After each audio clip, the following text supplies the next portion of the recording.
ভাবতে পারছেন, হাবড়া রূপকথা সিনেমা হলের মধ্যে ঘটে গিয়েছে ধর্ষণের মতো চাঞ্চল্যকর ঘটনা। হ্যাঁ, ঠিকই শুনছেন।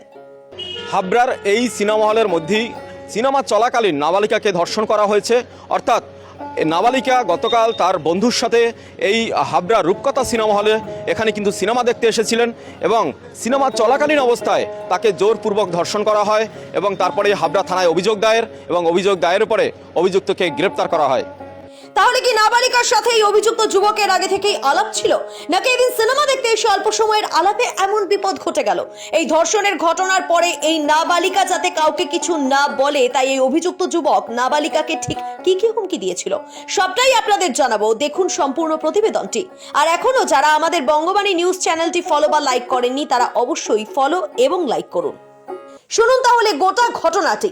সোমবার দুপুরে চাঞ্চল্যকর এই ঘটনাটি ঘটে হাবড়া থানার 1 নম্বর রেলগেট সংলগ্ন রূপকথা সিনেমা হলের মধ্যে। এই ঘটনায় অশোকনগর থানার নূরপুরের বাসিন্দা অভিযুক্ত যুবক শাহরুখ মণ্ডলকে গ্রেফতার করে পুলিশ। নাবালিকার পরিবার সূত্রে জানা যায়, সোমবার এই নাবালিকা স্কুলে যাওয়ার নাম করে বাড়ি থেকে বেরিয়ে পড়ে।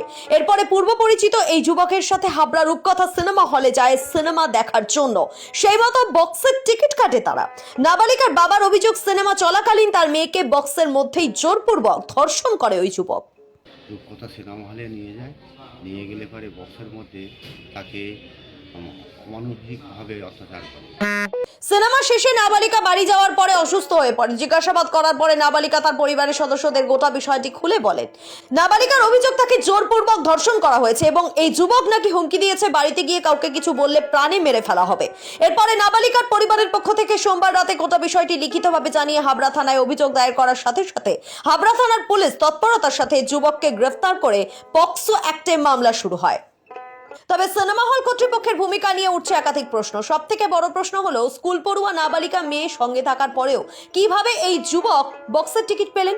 দ্বিতীয় প্রশ্ন হলো, সিনেমা চলাকালীন হলের মধ্যে এমন ঘটনার পরেও কি দায় এড়াতে পারেন সিনেমা হল কর্তৃপক্ষ?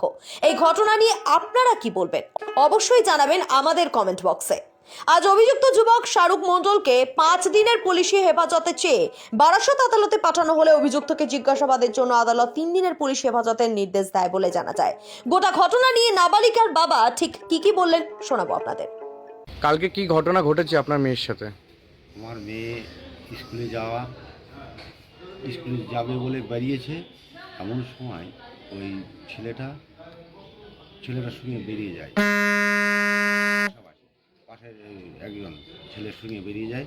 সে রূপকথা সিনেমা হলে নিয়ে গেলে পরে বক্সের মধ্যে তাকে অমানবিকভাবে অত্যাচার করে। বাড়ি আসে মেয়ে অসুস্থ হয়ে পড়ে যায়। হ্যাঁ, মেয়ের জিজ্ঞেস করা হয় কি হয়েছে, তখন মেয়েটা বলে যে আমার প্রতি এই হয়েছে। তারপরে পুলিশ গিয়ে ছেলেটাকে গ্রেপ্তার করে। যেটা আইন মাফিক যা হয় ওর শাস্তি হোক, আমরা এই চাই। আর সব শেষে এটাই বলার, যুগ বদলেছে সময়।